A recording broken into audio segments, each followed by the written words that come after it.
Yuanzi stands over his desk. From every corner, twisted shadows leer at him with sinister smiles, their laughter echoing endlessly. The voices closing in again. Suddenly, bam, the door slams open. A figure rushes in, fist blazing through the darkness. Voice furious. Enough! The shadows scatter, hissing as they dissolve. Brother Bing steps forward, eyes blazing with anger. Brother shouting, "What the hell is wrong with you? Spouting nonsense like this?" He clenches his fists. "You don't know a thing. Stop believing every stupid rumor you hear." Close up, his glare sharpens. "Get lost. And don't you ever lay a hand on Yuanzi again." Yuanzi's eyes widen. Tears spill as he stares at the familiar face.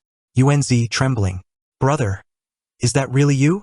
His brother grabs his hand tightly, pulling him close. "Brother, calmer. Come on. Next time they try to hurt you, I'll be here." Yuanzi's tears turn into a faint smile.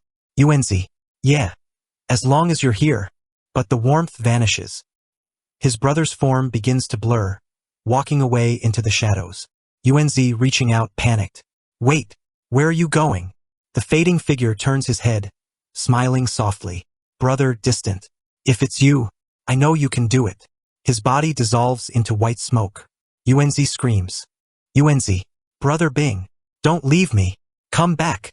The dream shatters. Yuanzi jolts awake, drenched in sweat. He sits up, hand over his face, chest heaving. High school.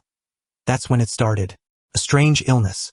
My brain recalls everything, every memory, even the ones I should have forgotten. It never stops analyzing everything I see and hear.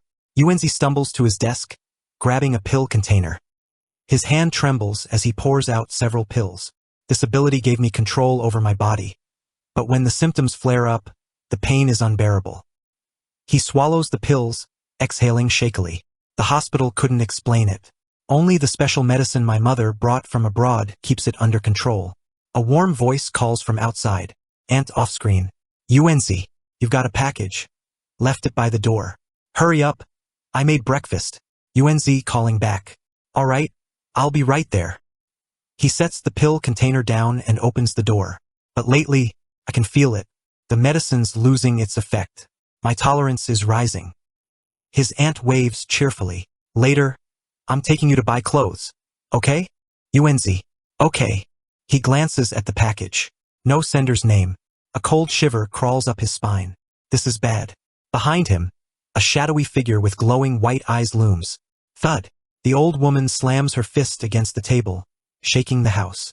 Grandmother snapping. "If you dare go with her, I'll break your legs." Yuanzi stumbles back, arms raised. "Yuanzi, seriously, she's the one dragging me along. Why would you break my legs?" The old woman takes her stance, eyes sharp as knives. "Grandmother, I'm old, and I don't make empty threats." His aunt casually throws an arm around Yuanzi, smiling. "Mom, he's in his 20s now. Perfect time to start dating. If he doesn't dress up, how's he supposed to attract any girls?" Yuanzi twitches, glaring at her. "Using me as a shield again." Grandmother pointing angrily. "Don't think I don't see through you. You're sneaking off to a blind date today. If you don't remarry soon, who's going to take care of you when you're old?" Yuanzi hands up panicked. Wait. It's not like that." Aunt snapping back. "Mom, maybe worry about my older brother instead. And those blind dates you set me up with? They were all disasters. What do you expect me to do?" Yuanzi slips away quietly. Yuanzi muttering. "I'll just open my package. You two can keep at it." He tears the box open. His aunt calls while heading out. "Yuanzi, I'll message you later on WeChat." Yuanzi.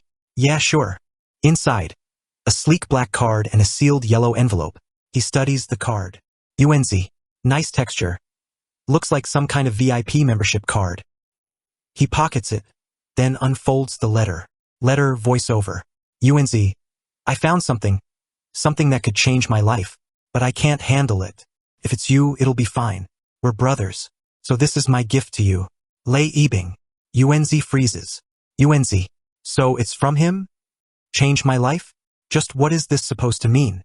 His expression hardens, anime-style determination. Yuanzi. "We haven't talked in years.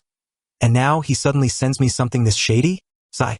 Brother, what have you gotten yourself into?" Phone rings. He brightens and answers quickly. Yuanzi, relieved. Brother, I was just thinking about you. Voice on phone solemn. Yuanzi. This is Bing's father. His smile drops. His eyes widen. Yuanzi stammering. Uncle Lei? I was trying to reach him. Is Bing there? Silence. Then the voice shakes. Uncle Lei, I'm at his school right now. Yuanzi. Bing is missing. Yuanzi slams his desk, shouting. Yuanzi. What? Missing? What do you mean? Uncle Lei. He disappeared the day before yesterday. The school only informed us yesterday. We rushed over immediately, but it's complicated. Scene shifts. Police questioning a nervous student. I even spoke to him before bed. He never left the dorm. I swear. Yuanzi lowers his head, fists clenched. Vanished without a trace. Not even a child would believe that. Did he offend someone? And get taken? Uncle Lei, voice trembling. The police told us to wait for news. But we haven't slept all night. Yuanzi, steady voice. Uncle, don't panic. I'll ask my relatives at the security bureau. We'll figure this out. He hangs up, pacing quickly, mind racing. Missing since the day before yesterday. Never left the dorm. No surveillance. Jiangnan province. A black card. A letter. He reaches into his pocket. His eyes widen. The card, it's gone. Yuanzi, voice low, horrified. Vanished into thin air. He rushes into his room, slamming his palm against the desk. Yuanzi, panting, clutching his head. Black card. Jiangnan province. His temples throb, pain surging. He grabs the pill container with shaking hands. Yuanzi, screaming in agony. Brother Bing. My head. It hurts so much. The screen fades to black. Yuanzi turned his head, sweat starting to drip down his face as a chill ran through him. People from my cousin's unit. Looking for me? What a coincidence. From the other room, he overheard his grandmother arguing, insisting that her grandson would never commit a crime and demanding to know what they were investigating. Her voice grew sharper as she called out, Zhang Yuanqing, get out here now. Yuanzi forced a calm reply. Okay, I'm coming. He stepped out, only to be met with her stern gaze.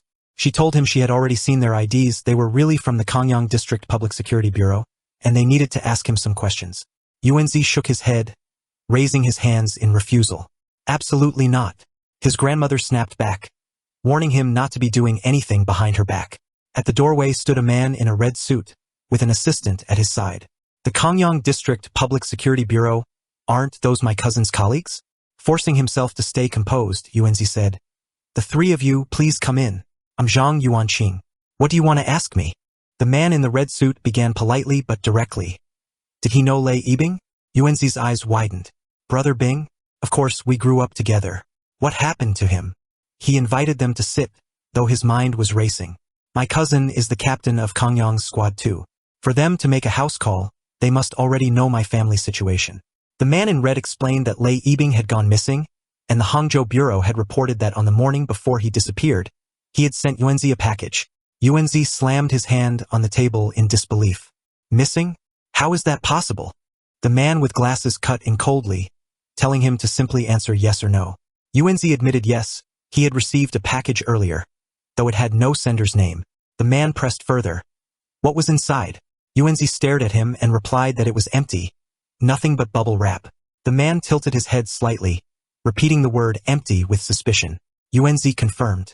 The red-suited man's voice hardened as he told Yuanzi that as the last person with indirect contact with Lei Yibing, they needed to inspect his room, computer, and phone.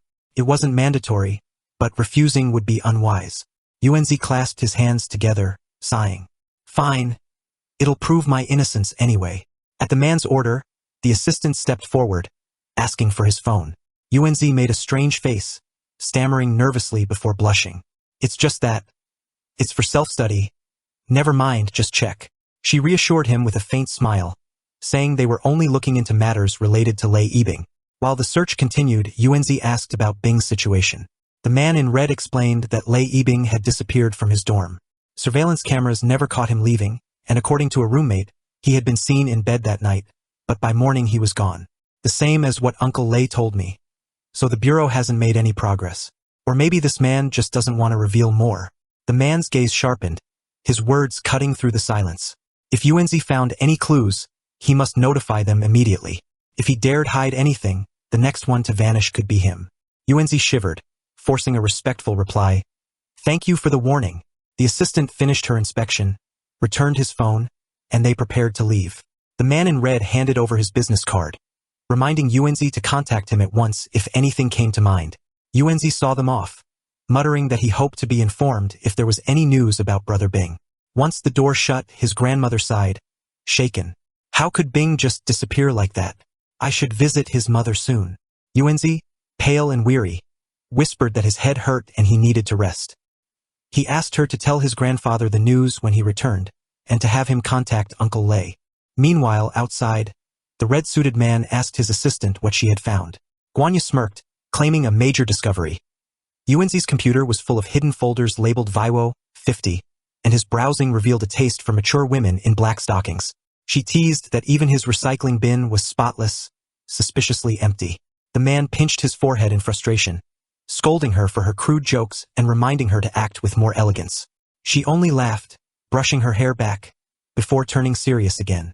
There was no useful information on his devices, but the letter Lei Yibing sent him had been hidden under a flower pot. Inside, unsurprisingly, was a character card, though the class remained unknown. Arms crossed, the man in red muttered darkly, "We'll come back tomorrow, if he hasn't gone missing by then." Assuming Brother Bing's disappearance was deliberate, and the target is the black card, then the Public Security Bureau might not be the only one suspecting I have it. A chill ran down Yuanzi's spine. A third party is very likely searching for Brother Bing. He didn't contact the Bureau himself, which means he doesn't trust them. And those three weirdos, I still can't tell if they're friends or foes.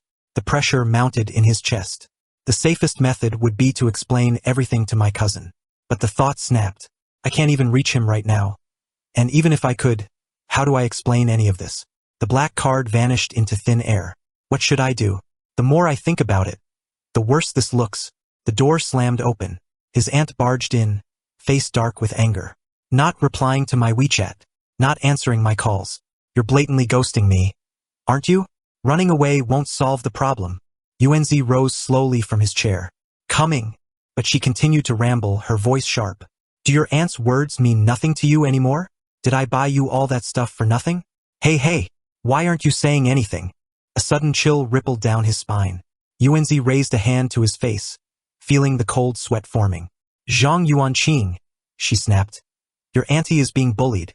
Are you going to do something about it? My head. It suddenly hurts. Burning hot. What's happening to me? His aunt stormed out, only to meet her own mother in the hallway. Your nephew said he had a headache and went to bed early. Don't disturb his rest. Her mother scolded. Now, tell me, how was your blind date? Any potential? The aunt puffed her cheeks, slamming the door shut behind her. He was great. Makes $1 million a year, has a car and a house. But I don't like him. He earns too much. Inside the room, Yuanzi's forehead burned as a black and blue mark formed. A glowing dot pulsing with strange light. He caught his reflection, eyes widening. 90%? What is this? He touched it with trembling fingers. Wait. This pattern. It's the black moon from the card. Progress bar? What happens at 100%? Flashes tore through his mind the moment he opened the package, held the card, slipped it into his pocket, and then it disappeared. No, it didn't vanish. It entered my body and turned into a mark on my forehead. Brother Bing's words echoed in his mind. This is a life-changing gift. So my guess was right. Someone coveted the card. Brother Bing didn't want them to get it, so he sent it to me and disappeared because of it. A cold electronic voice rang in his ears. 99%. Hey. 99% already? Yuanzi's breath quickened. Character card reboot complete. Character attributes loading. Name to be named. Race human. Class night god. Level 0. Skills none. Experience 0%. Morality 50. Warning. Never let morality drop below 60. You may not have had a choice before, but now please be a good person.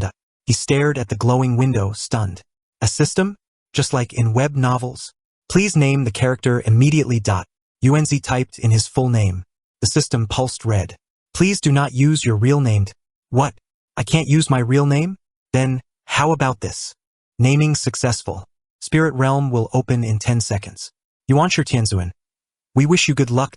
His throat went dry. Open the spirit realm? What does that mean? The countdown began. 10, 7, 5, 4, 3, 2, 1. Spirit Realm map loading complete. Welcome to Night God. Yuling Tunnel number 0079. Difficulty S. Type Single Player. Death type. Main Quest 1.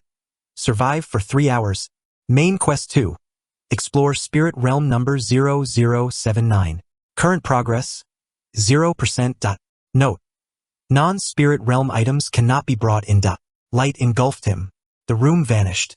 When Yuanzi opened his eyes, he stood in a twisted world of shadows and silence. His voice trembled.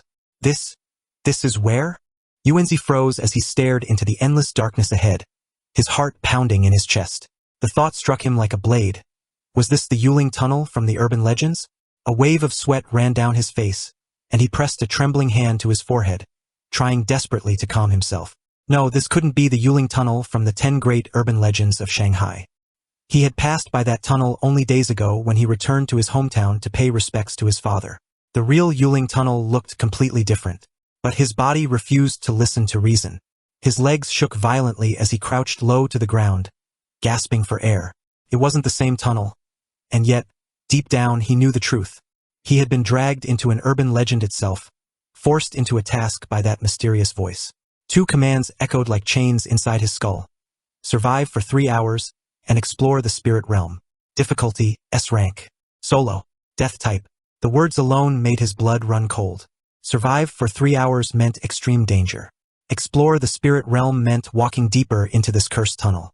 In other words, death surrounded him. Forcing his body to move, he staggered back to his feet, whispering to himself that if it was truly a mission, then there must also be a reward.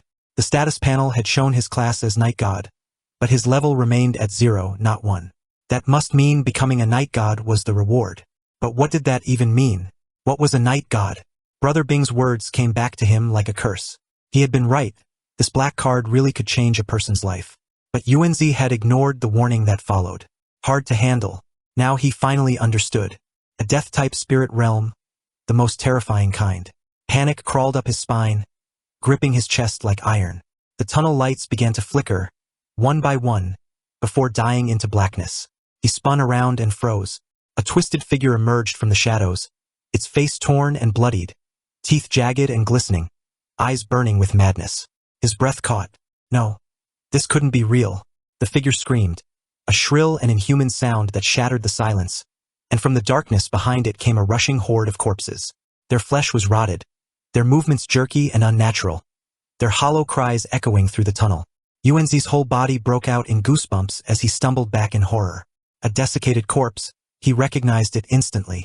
But instead of attacking, the corpse raised its withered hand and pointed deeper into the tunnel. Yuanzi's eyes widened in disbelief. Why wasn't it chasing him? The others followed, their rotting bodies surrounding him in silence, and all of them pointed together in the same direction. His heart thundered as he turned to look. They weren't here to tear him apart. They were guiding him, pointing him toward something. His breath grew shallow as he followed their bony fingers into the distance. And there, shrouded in shadows at the end of the tunnel, he saw it. An abandoned house waiting for him in the dark.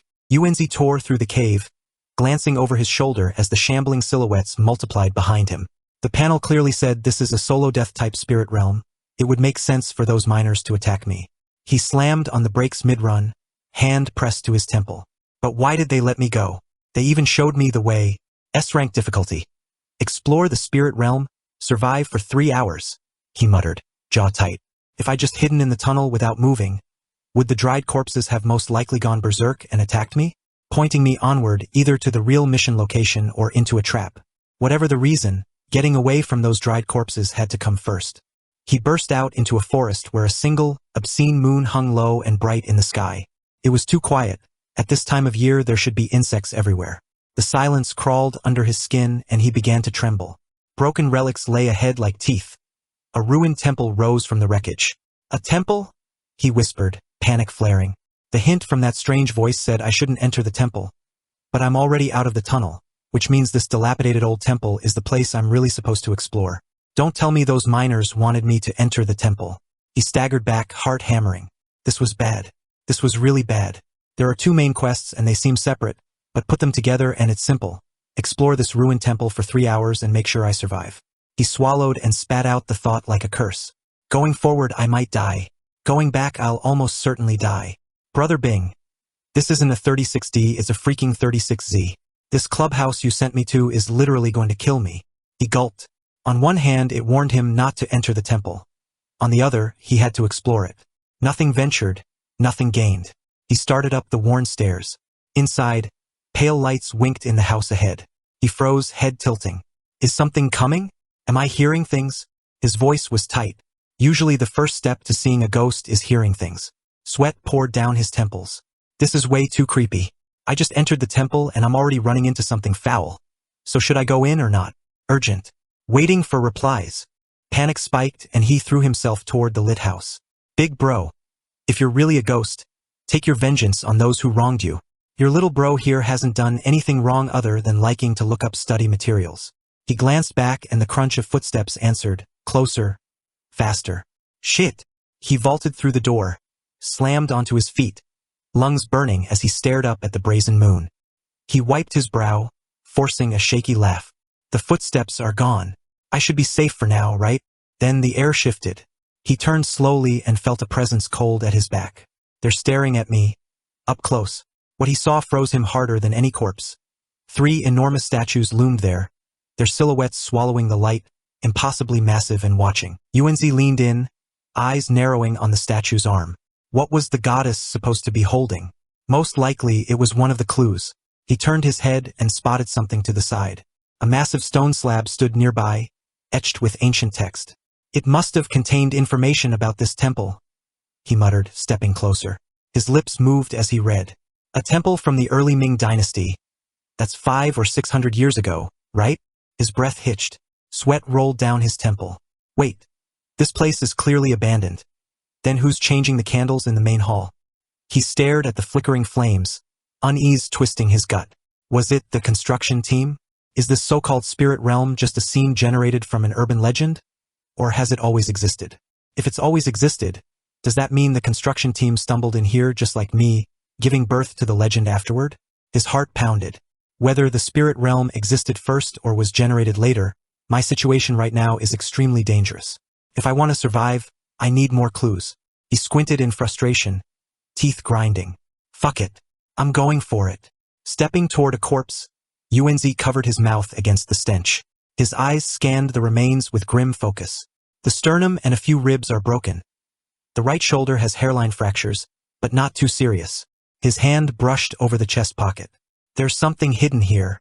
He pulled free a talisman. At once, the scene shifted. History unfolded before his eyes, an echo of the past. Disciples whispered in fear. Sandow Mountain is haunted, or perhaps a powerful demon has come. Every night, it appears at the temple, capturing and devouring people. Master, what should we do? Their master stood firm. We disciples all have our own cultivation. What reckless demon would dare come here to feed? The image blurred, shifting to worshippers praying. The disciples murmured. The master told us to hide it from the worshippers, fearing it would harm the temple's patronage. He must know something. The master's voice lingered. As for ghosts and monsters, my corpse-suppressing talismans and spirit-summoning arts are more than enough to deal with them. There's no need to be concerned. The candlelight dimmed, showing a disciple writing in the shadows. His words scratched onto paper. I have a bad feeling. Senior brother has been disappearing every day recently. I must find eldest senior brother to discuss this. 3 days passed. 3 more people vanished, yet no clues surfaced. The nights remained eerily calm, but the disciple's heart grew heavier. Another entry appeared. Eldest senior brother acted strangely today. He seemed to have discovered something, but refused to tell me. He looked furious, in a terrible mood. I wanted to press him, but he only told me to ask again tomorrow. The scene darkened. A woman's cry pierced the silence. Eldest senior brother has disappeared too. Master, I can't take this anymore. The master gazed down, eyes heavy. Come find me in my room after sunset. I will tell you everything. And that secret. A secret concerning a millennium of prosperity and decline. The disciple's note ended in trembling ink. After finishing my evening meal, I waited in my room, awaiting sunset. Ever since people began disappearing, I have never looked forward to nightfall so much. The vision dissolved. Yuanzi held the letters tightly, staring up at the statue. That's it? Why does it just end here? He looked at the corpse again, realization striking. The construction team worker must have stuffed this into his pocket. This is an important clue. The reason for the mountain god temple's decline, still unknown. But if I can uncover its source, I might be able to complete the second main quest. He exhaled sharply and began walking. This is all the information I can get from the main hall. To explore further, I'll definitely have to go outside. But that means facing the temple's dangers head-on. Reaching for the door, he muttered. In the Yuling Tunnel legend, one worker survived by following his path. Maybe I can find a way to survive too. The door creaked open. Hiss, he froze. No sound. No movement. Should I go out? His hand pressed against his chest. There's something unusual out there. Something dangerous. He looked back at the silent hall. But staying here and waiting isn't the right choice either. He stepped out into the open. The temple grounds loomed in silence, corpses scattered like broken statues. His eyes widened. From the tunnel, all the way here, the path is lined with the construction team's bodies. The sight still shook him, no matter how much he tried to steel himself. He knelt by one. They all suffered horrific trauma before death, torn apart in terrible ways. But these few skeletons, he leaned closer, frowning. Their shoulder blades are intact. No cracks at all. Then, help me. Yuanzi froze, trembling. His head snapped toward the sound. Tears welled in his eyes as he whispered through clenched teeth. Stop yelling for help. I'm the one who needs help. But the voice echoed louder, clearer. This time I heard it. Someone really is shouting from behind that archway. He clenched his fists, a spark of hope igniting. His cheeks flushed as he lifted a fist in determination. If I make it out of here alive, Brother Bing, I'll send all your study materials to Uncle Lei. I'll let him know just how studious you really were. Yuanzi walked forward, his eyes narrowing as he noticed a corpse lying before him. The skeleton was completely intact. He crouched down, inspecting it carefully, then reached into the tattered clothes. Only the scapula has been shattered. This corpse and the one in the main hall, is it really just a coincidence? His hand moved to the skeleton's pocket, where something caught his attention. There's something inside. Pulling it free, he found a yellow talisman and a bronze mirror. Before he could even process it, a sudden system notification flashed before his eyes. Spirit Realm item discovered. Name, Corpse Suppressing Talisman. Type, Consumable. Function, suppresses corpses. Introduction. A talisman crafted by a powerful night god, bane of all corpse-type Een creatures. Placing it upon the forehead of a Een creature will seal it. Note, single use only. Yuanzi stared at the glowing text, muttering.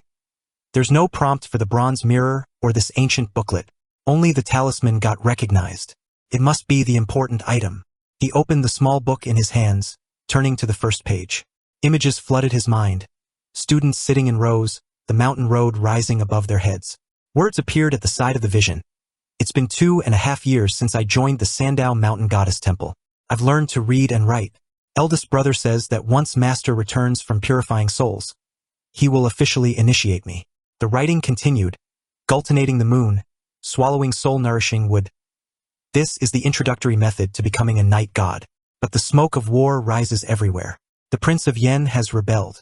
As the strongest of the Shanghai night god lineage, Master had no choice but to descend the mountain and purify the souls.